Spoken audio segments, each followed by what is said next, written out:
बीबी शामिल हैं। तमाम खवातीन और बच्चियां आपस में रिश्तेदार थीं।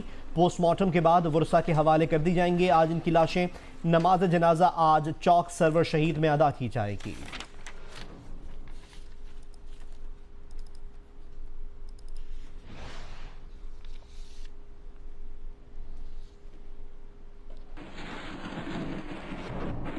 खबर दें आपको बहावलपुर से, जहां महकमा इनहार जरा ये बताते हैं कि बस्ती सिपरा के करीब 50 फीट चौड़ा शिगाफ पड़ गया है और सैकड़ों घर डूब गए हैं। इसके नतीजे में सैकड़ों एकड़ पर कपास और गन्ने की फसलें भी ज़ेरे-आब आ गई। महकमा इनहार का अमला इस मौके पर पहुंच गया और शिगाफ पुर करने का काम शुरू कर दिया गया है। कोशिशें की जा रही हैं कि इस शिगाफ को पुर कर लिया जाए ताकि ज्यादा नुकसान होने से बचा जा सके। सैकड़ों एकड़ पर कपास और गन्ने की फसलें भी ज़ेरे-आब आई हैं, जबकि सैकड़ों घर भी डूब गए हैं। ये बहावलपुर के आप मनाजिर देख रहे हैं। बस्ती सिपरा के करीब 50 फीट चौड़ा शिगाफ पड़ गया है और महकमा इनहार का अमला मौके पर पहुंचकर अब शिगाफ पुर करने पर शुरू हो चुका है। काम शुरू कर दिया गया है। सैकड़ों एकड़ पर कपास और गन्ने की फसलें ज़ेरे-आब आ गई हैं और सैकड़ों घर भी डूब गए हैं।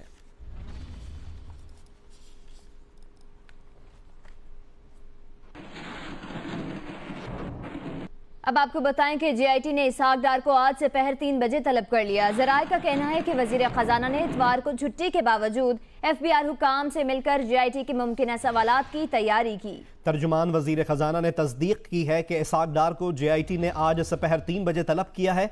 वजीर खजाना को तलबी का नोटिस 28 जून को जारी किया गया, जो वजीर खजाना के दफ्तर में गुज़िश्ता रोज मौसूल हुआ। तर्जुमान ने कहा कि इसहाक डार को इससे कबल तलबी का कोई नोटिस नहीं मिला। वजीर खजाना अपनी मसरूफियात रीशेड्यूल करके आज दोपहर 3 बजे जेआईटी में पेश होंगे।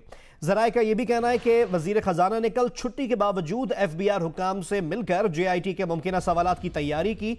वजारत खजाना और FBI अफसरान को आज सुबह जल्द दफ्तर पहुंचने की हिदायत भी की गई है। इसहाक डार ने FBI से तमाम रिकॉर्ड की कॉपियां भी हासिल कर ली, जबकि इसहाक डार का 2003 से 2006 तक FBI में 3 साल का टैक्स रिटर्न्स का रिकॉर्ड मिसिंग है। कल वजीर आजम के काज़न तारिक शफीक जेआईटी में दूसरी बार पेश हुए थे। उनसे 3 घंटे तक पूछताछ की गई।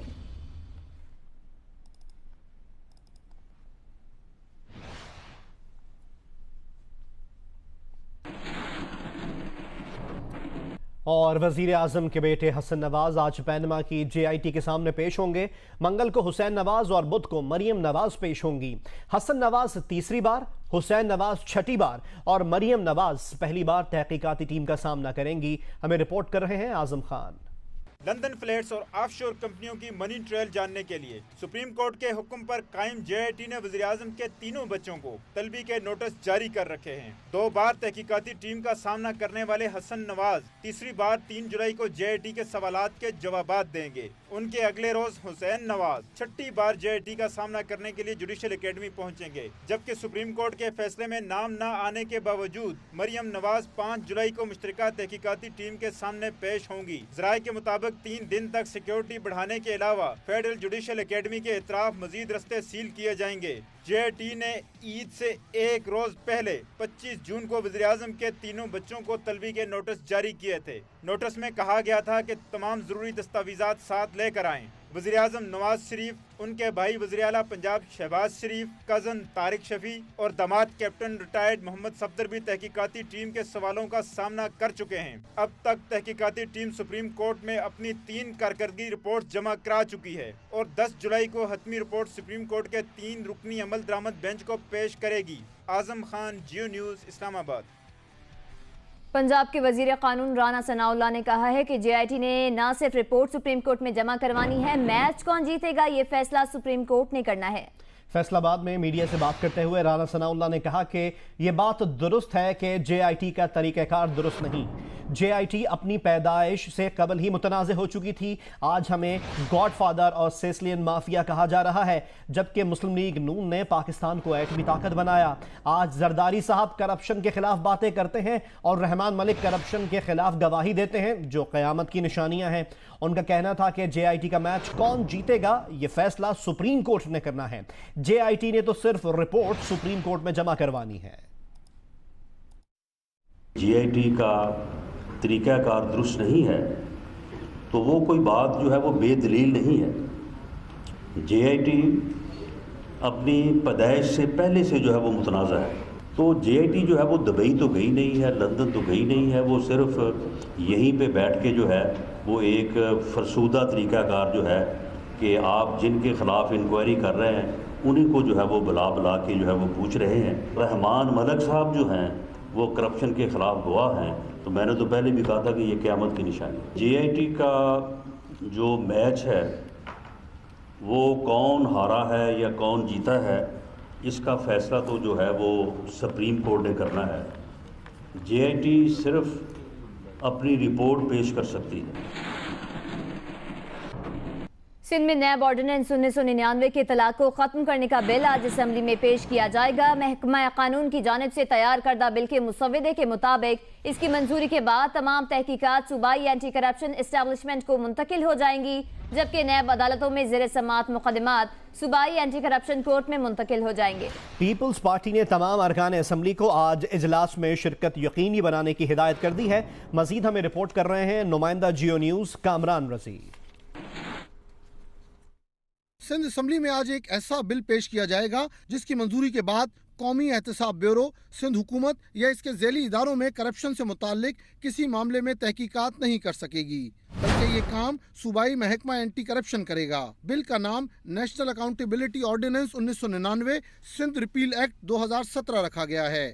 महकमा कानून की जानिब से तैयार किए गए मुजव्वजा बिल के मुसव्वदे के मुताबिक इसका इतलाक पूरे सिंध में फौरी तौर पर होगा। बिल की मंजूरी के बाद नैब में सिंध के सूबाई महकमों में करप्शन से मुताल्लिक चलने वाली तमाम तहकीकात का रिकॉर्ड सूबाई एंटी करप्शन एस्टेब्लिशमेंट को मुंतकिल हो जाएगा। बिल के मतन के मुताबिक मंजूरी के बाद एहतसाब अदालतों में चलने वाले सूबाई महकमों से मुताल्लिक तमाम मुकदमात सूबाई एंटी करप्शन अदालतों को मुंतकिल कर दिए जाएंगे। मुजव्वजा बिल के मुताबिक आला अदालतों में नैब मुकदमात को चैलेंज करने से मुताल्लिक अपीलों की समाअत जारी रहेंगी और इसमें नैब के प्रोसिक्यूटर्स के बजाय इन मुकदमात को advocate general Sindh office deal करेगा। पीपल्स पार्टी की क़यादत की जानिब से पार्टी के तमाम अरकान सिंध असम्बली को आज के इजलास में शिरकत को यकीनी बनाने की हिदायत की गई है। कामरान रजी, जियो न्यूज़, कराची। अब कुछ वेदर अपडेट शामिल करते हैं। लाहौर में गुज़श्ता रात से हवाओं के साथ बादल उमड़ आए, जिसके साथ ही कई इलाकों में बारिश शुरू हो गई, जिससे मौसम खुशगवार हो गया है। महकमा मौसमियात के मुताबिक आज और कल लाहौर, रावलपिंडी, पेशावर, मालाकंड, हजारा, कोहाट, फाटा, गिलगित बल्तिस्तान और कश्मीर में चंद मुकामात पर तेज हवाओं और गरज चमक के साथ बारिश का इम्कान है, जबकि मुल्क के बेशतर इलाकों में मौसम गर्म रहेगा। लाहौर में इस वक्त मौसम कैसा है, ये जानने के लिए हमने राब्ता किया है जियो न्यूज़ के नुमाइंदा नवीन अली से। नवीन, बताइएगा कैसा मौसम है इस वक्त लाहौर का? जी बिल्कुल, गुज़श्ता रात को लाहौर में तेज़ आंधी आई और उसके बाद मुख्तलिफ इलाकों में हल्की बूंदाबांदी भी हुई और यही वजह है कि आप भी आज सुबह लाहौर का मौसम खुशगवार है, चूँकि काफ़ी दिनों से जो है लाहौर में मानसून बारिशों का सिलसिला भी चल रहा है। इन सब की वजह से जो है गर्मी का जोर टूट चुका है। अभी जो सुबह का मंजर है वो कुछ इस तरह से है कि मतलब जुज़वी तौर पर तो अबर आलूद है और हल्की हल्की बादलों और सूरज के दरमियान आग मचोली का सिलसिला भी जारी है। ठंडी ठंडी हवा भी चल रही है, परिंदे भी चहचहा रहे हैं और खूबसूरत नज़ारे दिखाई दे रहे हैं। सो मौसम इंतहाई खुशगवार है और इसको इंजॉय किया जा सकता है। गर्मी का एहसास तो बिल्कुल भी नहीं है। अगर दर्जा हरारत की बात करूँ तो अभी जो दर्जा रिकॉर्ड किया गया है वो तकरीबन 29 डिग्री सेंटीग्रेड रिकॉर्ड किया गया है, जबकि ज़्यादा से ज़्यादा ये 37 डिग्री रहने का इम्कान भी जाहिर किया गया है। जहाँ तक बारिश की बात है तो महकमा मौसमियात का ये कहना है कि आइंदा 24 घंटों के दौरान लाहौर और उसके मुल्हिका इलाकों में मुख्तलिफ औकात में मुख्तलिफ इलाकों में कहीं तेज़ कहीं हल्की बारिश हो सकती है। बारिश का इम्कान है। बहुत बहुत शुक्रिया लाहौर के मौसम के मुतालिक हमें अपडेट करने के लिए नवीन अली। कराची के बहुत से इलाकों से बारिश का पानी निकालने का काम अब तक मुकम्मल नहीं हो सका। ऐसे ही एक इलाके शाह फैसल कॉलोनी मिलत टाउन से रिपोर्ट कर रहे हैं कमर अली मस्तोई। जी बिल्कुल, बारिश तो गुजर गई लेकिन बारिश का खड़ा हुआ पानी अभी तक मुकम्मल तौर पर कराची की गलियों से सड़कों से नहीं निकाला गया। कोरंगी के अवाम जो है वो अभी तक बारिश के खड़े हुए पानी से जो है वो उसके बायस सख्त मुश्किलात का शिकार हैं। कोरंगी मिलट टाउन के इलाके में इस वक्त हम मौजूद हैं। मेरे अकब में आपको ये पानी खड़ा हुआ नज़र आ रहा होगा, जिसके बायस पूरी गली भरी हुई है। जो इस गली के इस इलाके के जो रहने वाले अफराद हैं उनके लिए अपने घरों से निकलना भी जो है वो दो बर हो गया है। कोरंगी मिलट टाउन की मुतअद्दिद गलियाँ जो हैं वो इसी तरह बारिश के पानी से भरी हुई हैं। बारिश का पानी खड़ा होने के बायस जो वहाँ के गटर हैं वो भी अब उबलना शुरू हो गए हैं। यहाँ पर जो है मुख्तलिफ बीमारियाँ भी जन्म ले रही हैं, जिसमें मलेरिया और चिकन चिकनगुनिया समेत दीगर बीमारियाँ शामिल हैं। बादलों ने नंगर पार करके पहाड़ों में डेरे डाल लिए हैं। स्याह बादल पहाड़ों से अटखेलियां करते नजर आ रहे हैं। हमें रिपोर्ट कर रहे हैं नुमाइंदा जियो न्यूज़ हनीफ जई। मानसून की बारिशों के मौसम में नगर पार्कर की वादी स्याहों की जन्नत का रूप धार लेती है। यहाँ ग्रेनाइट के कीमती पत्थरों पर मुश्तमिल बुलंदोबाला पहाड़ों पर जब बारिश की बूंदें मेहरबान होती हैं तो इन पहाड़ों पर निखार और जोबन आ जाता है। बहुत अच्छा लग रहा है, बड़ा अच्छा नज़ारा देखने में मिल रहा है। ऐसा लग ही नहीं रहा है कि हम पाकिस्तान में। मानसून के हालिया सीजन में तो मेघारुत की काली बदलियों ने कारुंजर की वादियों को घर ही कर लिया है और सुरमई रंग की ये बदलियां एक पर्वत से दूसरे पर्वत की चोटी पे टकराकर रिमझिम का विर्द करती दिखाई देती हैं। बारिश का पानी पहाड़ों से फिसलता हुआ डैमों में जखीरा होने लगता है। हर शख्स खुश है और खुशहाली के लिए मजीद बारिशों का मुंतजर है। कैमरामैन मकबूल अहमद के साथ मोहम्मद हनीफ जई, जियो न्यूज़, नगर पार्कर। महकमा मौसमियात ने हैदराबाद में मानसून बारिशों की पेशगोई की है, लेकिन हैदराबाद की इंतजामिया ने इसके लिए किसी भी किस्म के इकदाम नहीं किए। बेशतर इलाकों में ट्रांसफार्मर्स ट्रालियों में रखकर बिजली फराहम करने के खतरनाक अमल को जारी रखा गया है। ऐसे में बारिश होने की सूरत में शहरियों को मजीद खतरात लाहक हो जाएंगे। मजीद बता रहे हैं जियो न्यूज़ के नुमाइंदे अली नईम। जी बिल्कुल, हैदराबाद की ज़िले इंतज़ामिया हो या फिर दीगर इदारे, प्री मानसून की बारिशों की पेशन गोई हो या फिर मानसून की बारिशों की पेशन गोई, इस हवाले से आवाम लोगों की सेफ्टी के लिए कोई इंतजाम नहीं उठाए गए हैं। आप देख सकते हैं मेरे अकब में, अगर हमारे कैमरामैन मोहम्मद अफजल खान आपको दिखा सकें तो हैदराबाद के अंदर मुख्तलिफ मकामात पर इसी तरह से ट्रॉलियों के ऊपर ट्रांसफार्मर रखे हुए हैं और इन ट्रांसफार्मर से जो है बिजली की मेन सप्लाई लाइन मुख्तलिफ जो इलाके हैं वहाँ पर दी जा रही है। ये ट्रांसफार्मर लोगों के लिए इंतहाई ख़तरनाक साबित होते रहे हैं। माजी के अंदर भी इस तरह के वाक़यात देखने में आए कि ट्रांसफार्मर फटने की सूरत में या फिर तारों के टूटने की सूरत में कई लोगों की अमवात भी हो चुकी हैं। लेकिन इस जानिब जो है जो मुताल्लिका इदारे हैं या ज़िला इंतज़ामिया है, किसी की कोई तवज्जो नहीं है।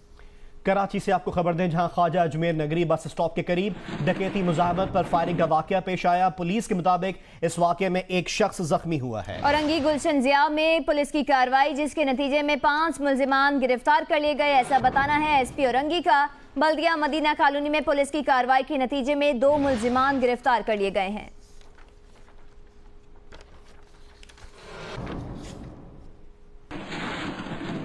लाहौर के इलाके नवाब टाउन में मोटरसाइकिल चोरी कर ली गई। जियो न्यूज़ ने सीसीटीवी फुटेज हासिल कर ली। सीसीटीवी फुटेज में जैसा कि आप देख सकते हैं कि एक चोर मुख्तलिफ चाबियों की मदद से मोटरसाइकिल के ताले खोलता है और साथ खड़ी अपनी मोटरसाइकिल लेकर चला जाता है। कुछ देर बाद चोर का साथी आता है और वो मोटरसाइकिल लेकर फरार हो जाता है। पुलिस के मुताबिक सीसीटीवी फुटेज की मदद से चोरों को तलाश किया जा रहा है। लाहौर के इलाके नवाब टाउन में यह वाकया पेश आया। सीसीटीवी फुटेज जो आप देख रहे हैं उसमें वाज़े तौर पर देखा जा सकता है कि एक चोर मुख्तलिफ चाबियों की मदद से पहले मोटरसाइकिल के ताले खोलता है और साथ खड़ी अपनी मोटरसाइकिल लेकर यहां से चला जाता है। कुछ देर बाद इसी चोर का साथी आता है और वो मोटरसाइकिल लेकर फरार हो गया, जिसके बाद पुलिस इसकी तहकीकात कर रही है और सीसीटीवी फुटेज जैसा कि सामने आ गई है तो इस फुटेज की मदद से चोरों को तलाश किया जा रहा है। आपको बताएं कि army chief general Qamar Javed Bajwa ने कहा है कि खित्ते के अमन और इस्तेहकाम के लिए पाकिस्तान अपनी बसात के मुताबिक भरपूर किरदार अदा कर चुका है। खित्ते में पायदार अमन के लिए पाकिस्तान और अमेरिका को ताउन जारी रखना होगा। ISPR के मुताबिक अमेरिकी सेनेट की आर्म सर्विस कमेटी के वफ्द ने army chief general Qamar Javed Bajwa से मुलाकात की। अमेरिकी सेनेट के वफ्द को खित्ते खुसूसन अफगानिस्तान की सिक्योरिटी सूरत हाल पर ब्रीफिंग दी गई। अमेरिकी सेनेटर्स को आगाह किया गया कि पाकिस्तान खित्ते के अमन और इस्तेहकाम के लिए मरबूत कोशिशें कर रहा है। Army chief general Qamar Javed Bajwa ने कहा कि खित्ते के अमन और इस्तेहकाम के लिए पाकिस्तान अपनी बिसात के मुताबिक भरपूर किरदार अदा कर चुका। खित्ते में पायदार अमन के लिए पाकिस्तान और अमेरिका को ताउन जारी रखना होगा। अमेरिकी सेनेटर जॉन मैकेन ने दहशतगर्दी के खिलाफ जंग में पाकिस्तान की कोशिशों को सराहा और पाक अफगान सिक्योरिटी ताउन की अहमियत से इत्तफाक किया। जॉन मैकेन ने मुशीर खारजा सरताज अजीज से भी मुलाकात की और कहा कि अमेरिका की कश्मीर पॉलिसी में कोई तब्दीली नहीं आई। कश्मीर में पुरतशद्दुद वाक़यात का खात्मा चाहते हैं। रिपब्लिकन सेनेटर ने अफगानिस्तान में अमन व इस्तेहकाम के लिए पाकिस्तान का किरदार अहम करार दे दिया। कहा, पाकिस्तान के बगैर खित्ते में अमन मुमकिन नहीं। आईसीसी विमेन वर्ल्ड कप के मुसलसल तीसरे मैच में पाकिस्तानी टीम को शिकस्त का सामना करना पड़ा। ताहम अभी शायकीन पर उम्मीद है कि बाकी मैचेस में टीम की परफॉर्मेंस में बेहतरी आएगी। मजीद तफसीलात डर्बी से नुमाइंदा जियो न्यूज साइमा हारून की इस रिपोर्ट में। आईसीसी विमेन वर्ल्ड कप में हुआ पाकिस्तान और भारत का टाकरा, जिसे देखने के लिए दोनों टीमों के शायकीन का सुबह से ही तांता बंधा था। टूर्नामेंट का ये पहला मैच था जिसकी तमाम टिकटें फरोख्त हो चुकी थीं। पहली इनिंग्स में शानदार बॉलिंग परफॉर्मेंस के बाद कामयाबी यकीनी नजर आने लगी। ताहम दूसरी इनिंग के आगाज से ही एक के बाद एक गिरती विकेट इस यकीनी फतह को शिकस्त में बदलने लगी। ताहम शायकीन के जोश व खरोश में कोई कमी वाक़या न हुई।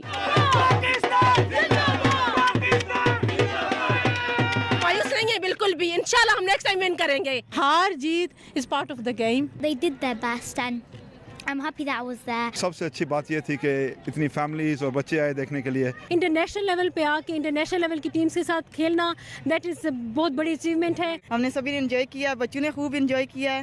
Thank you for Pakistan.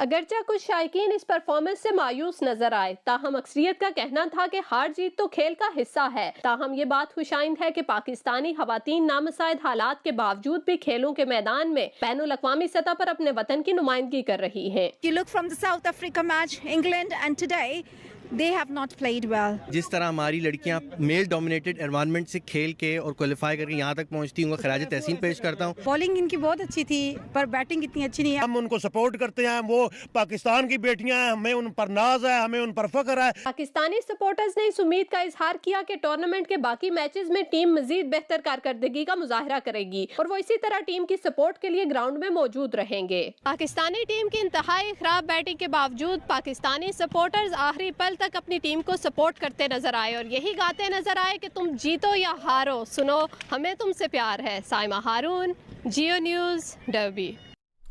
Bulletin में आगे बढ़े और आपको बताएं कि सिंध हुकूमत की जानिब से सन 2009 में सक्खर में 65 करोड़ रुपए की लागत से तामीर होने वाला इंटरनेशनल स्पोर्ट्स कॉम्प्लेक्स अब तक मुकम्मल नहीं हो सका। ताखीर के बायस मंसूबे की लागत 1 अरब 75 करोड़ तक पहुंच गई है। मजीद बता रहे हैं हमारे नुमाइंदे यासिर फारूकी। जी बिल्कुल, पाकिस्तान पीपल्स पार्टी की जानिब से नौजवानों की सेहतमंदाना सरगर्मियों के लिए 2009 में 65 करोड़ रुपए की लागत से सक्खर में इंटरनेशनल स्पोर्ट्स कॉम्प्लेक्स की संग बुनियाद रखी गई थी। 7 साल गुजरने के बावजूद ये इंटरनेशनल स्पोर्ट्स कॉम्प्लेक्स मुकम्मल नहीं हो सका है। अब तक 50% काम यहाँ पे हो सका है और ताख़ीर की वजह से जो मंसूबा 65 करोड़ रुपए की लागत से शुरू किया गया था, अब इसकी लागत 1 अरब 75 करोड़ तक पहुँच चुकी है। इस स्पोर्ट्स कॉम्प्लेक्स में इंटरनेशनल तर्ज पर जो है cricket ground, hockey ground, football ground और स्क्वैश कोर्ट तामीर होना थे, जो इस वक्त तक 40% तक तामीर हो सके हैं। सूबाई वज़ीर खेल मोहम्मद बख्श खान महर ने इस इंटरनेशनल स्पोर्ट्स कॉम्प्लेक्स का दौरा किया जो कि ज़ेरे तामीर है। उनका कहना था कि ताख़ीर की वजह से इसकी रकम भी बढ़ गई है और उनकी कोशिश ये होगी कि इस दौरे हुकूमत में ये जो स्पोर्ट्स कॉम्प्लेक्स है इसको तामीर किया जाए। एक बार फिर आपको स्पोर्ट्स के मैदान से बताएं कि पाकिस्तान के मोहम्मद सज्जाद ने एशियन स्नूकर 6 रेड बॉल का टाइटल जीत लिया। फाइनल में सज्जाद ने हांगकांग के क्यूइस्ट को शिकस्त दी और पहली बार एशियन टाइटल अपने नाम कर लिया। चैंपियनशिप के फाइनल में मोहम्मद सज्जाद का मुकाबला हांगकांग के ली चून वाई से हुआ। टाइटल मैच में मोहम्मद सज्जाद भरपूर फॉर्म में दिखाई दिए। उन्होंने मुखालिफ क्वेस्ट को एक भी फ्रेम ना जीतने दिया और लगातार 7 फ्रेम जीतकर टाइटल अपने नाम कर लिया। सज्जाद की कामयाबी का स्कोर 56-11, 56-1, 32-31, 44-13, 33-0, 52-6 और 41-19 रहा। मोहम्मद सज्जाद ने अपनी इस कामयाबी को चंद माह पहले ट्रैफिक हादसे में जहां भाग होने वाली अहलिया के नाम किया है। दीगर खबरें शामिल करें और आपको बताएं कि मुल्तान की मार्केटों में मुल्तान का आम पककर आ गया है। आम की खरीदो फरोख्त का सिलसिला जारी है। मुल्तानी आम के जायके और मिठास के हवाले से बता रही हैं नुमाइंदा जियो न्यूज़ मैमूना सईद। जी बिलाखिर मुल्तान का आम मार्केट्स में आ ही गया है। इससे कबल सिंध का आम जो है वो लोग खा रहे थे, लेकिन मुल्तान का जो आम है जो ना सिर्फ अपने जायके की वजह से पाकिस्तान बल्कि दुनिया के दूसरे ममालिक में भी मशहूर है। इस वक्त मुल्तान के मार्केट्स में जो है मंडियों में आम की खरीदो फरोख्त हो रही है। बहुत सारे लोग ऐसे हैं जो पेटियाँ बनवाकर और अपने दोस्तों और रिश्तेदारों को दूसरे शहरों में भिजवा रहे हैं। इसके साथ साथ जो है बैरून मुल्क के लिए भी जो है वो पेटियाँ यहाँ पर तैयार हो रही हैं। रेट्स की अगर बात की जाए तो क्योंकि इस बार जो आम के बागात के मालिक हैं उनका ये कहना है कि आंधियों की वजह से आम की काश्त को खासा नुकसान पहुंचा है और उनकी जो पैदावार है वो डिमांड के मुताबिक नहीं आ सकी है, जिसकी वजह से रेट कुछ ज़्यादा हैं। ताहम 50 रुपये किलो से मुख्तलिफ अक़साम जो है उनका रेट स्टार्ट हो रहा है जो 100 रुपये से ऊपर तक जा रहा है। अहम खबर शामिल करेंगे। कसूर से पुलिस का शहर के मुख्तलिफ इलाकों में सर्च ऑपरेशन के दौरान 10 इश्तिहारियों समेत 35 मशकूक अफराद गिरफ्तार कर लिए गए। उधर विहाड़ी में भी सर्च ऑपरेशन किया गया है और विहाड़ी में किए गए सर्च ऑपरेशन के दौरान 12 मशकूक अफराद को हिरासत में ले लिया गया, जबकि खानेवाल से 2 इश्तिहारी मुल्जिमान समेत 12 मुश्तबा अफराद गिरफ्तार कर लिए गए हैं। भक्कर से 9 अफराद को हिरासत में ले लिया गया।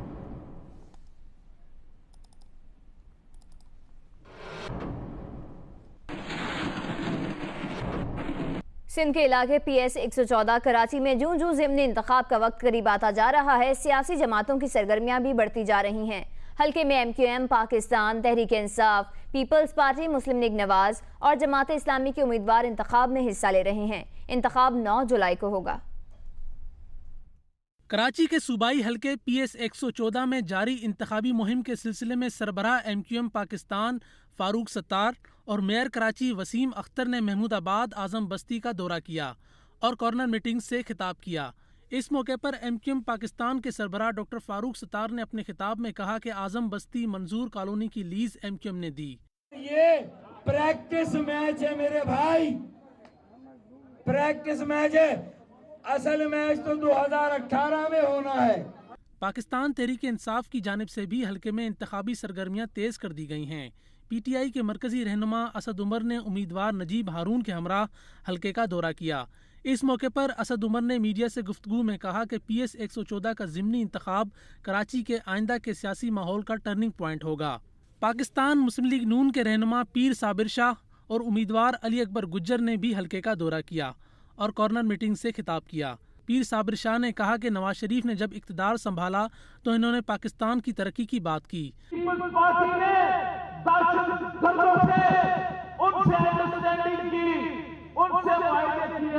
पीपल्स पार्टी के सईद गनी और जमात इस्लामी के प्लेटफार्म से जहूर अहमद जदून ज़मनी इंतखाब में हिस्सा ले रहे हैं। ज़मनी इंतखाब 9 जुलाई को होगा। PS 114 इरफानुल्लाह मरवत को नाअहल करार दिए जाने के बाद खाली हुई थी। कैमरा टीम के साथ कमर अली मस्तोई, जियो न्यूज़, कराची।